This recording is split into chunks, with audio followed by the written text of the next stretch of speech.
High views 31 సంవత్సరాల తర్వాత మరల ఆ గుడిలో గంటలు మోగి హారతులు ఇచ్చారు. ఎక్కడ?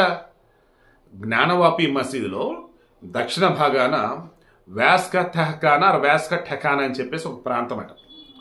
సో సెల్లార్లో ఉంటుంది. ఈ కాశీ విశ్వనాథుని యొక్క ఆలయానికి ఆనుకునే ఉండేది ఇది కూడా, జ్ఞానవాపి మసీదు కూడా. వాస్తవానికి ఏంటి, అది జ్ఞానవాపి మసీదు కాదు, అది కూడా ఈ కాశీ విశ్వనాథ ఆలయ ప్రాంగణంలో ఒక భాగం, ఆ టెంపుల్ కూడా.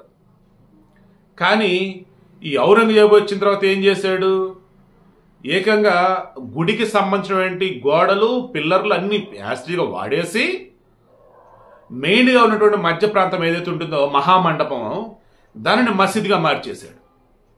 ఇదిగో ఇన్నాళ్ళు మసీద్ అన్నట్టుగా ఉన్నారు. 1993 వరకు కూడా ఈ సెల్లార్లో ఉన్నటువంటి దేవతామూర్తులకి పూజలు చేస్తూ ఉండేవాళ్ళు. ఎవరు? ఈ కాశీ విశ్వనాథ ఆలయానికి సంబంధించినటువంటి పండితులు వాళ్ళే.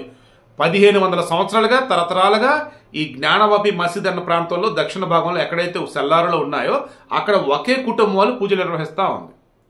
వాళ్ళు 1990 వరకు పూజలు చేస్తున్నారు, సెల్లార్లో వాళ్ళు పూజలు చేస్తున్నారు, పైన మసీద్ అసలు కంటిన్యూ అవుతుంది. బట్ 1993లో ఏదో కేసు మొత్తం క్లోజ్ చేశారు.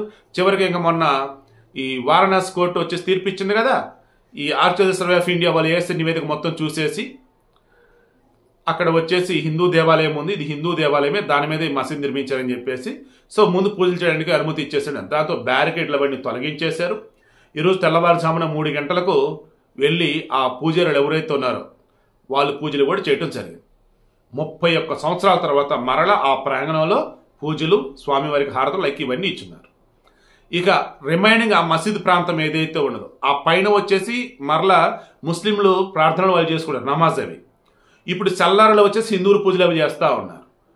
అయోధ్య రామ మందిరానికి సంబంధించి ఎలాగైతే గతంలో ముస్లింలు లోపల పూజలు నమాజ్ చేయండి, హిందువులు బయట పూజలు చేయండి అన్నారు.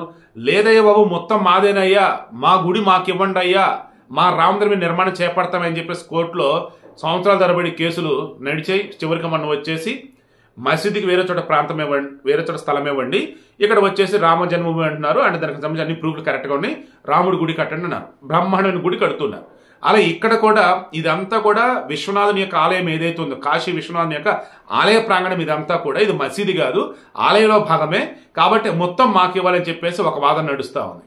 ముందైతే ఆ సెల్లారులో బారికిట్లు మొత్తం తొలగించి పూజలు జరిపించడని చెప్పేసి అన్నారు. రానున్న రోజులలో ఇది కూడా నేను మరలా మరో మసీదు కాదండి, మరో మసీదుని హిందువులు తీసుకోవట్లా, మరో మసీదు హిందువులకు రావట్లా, మరో మన ఆలయమే మరలా మనకు వస్తుంది. అది హిందువుల ఆలయం, దానిని మసీదుగా మార్చారు, బాబ్రీ మసీదు అయోధ్య రామ మందిరానికి సంబంధించి. ఇది హిందువులదే చెప్పేసి వచ్చేసారు.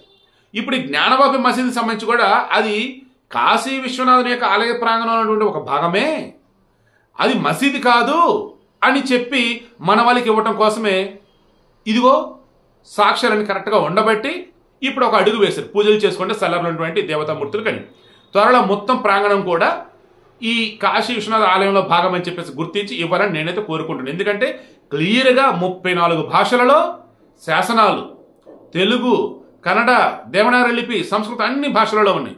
అన్ని చోట్ల కూడా ఎక్కడ చూసినా సరే హిందూ దేవతామూర్తులకు సంబంధించినటువంటి రూపాలు అండ్ కొన్ని చెక్కి ఉండటాలు ఇవన్నీ ఉన్నాయి. ఇక ఇటువంటి మూమెంట్లో కూడా దానిని మసీదుగా ఉంచడం అంటే కరెక్ట్ కదని నాకైతే మనస్ఫూర్తిగా అనిపిస్తుంది. అండ్ త్వరలో ఆ రకం తీర్పిస్తారు. ప్రస్తుతం అయితే ఈ జ్ఞానవాపి మసీదులో దక్షిణ భాగంలో ఉన్నటువంటి సెల్లార్లో ఉన్నటువంటి దేవతామూర్తులకి ఈరోజు పూజలు నిర్వహించారు.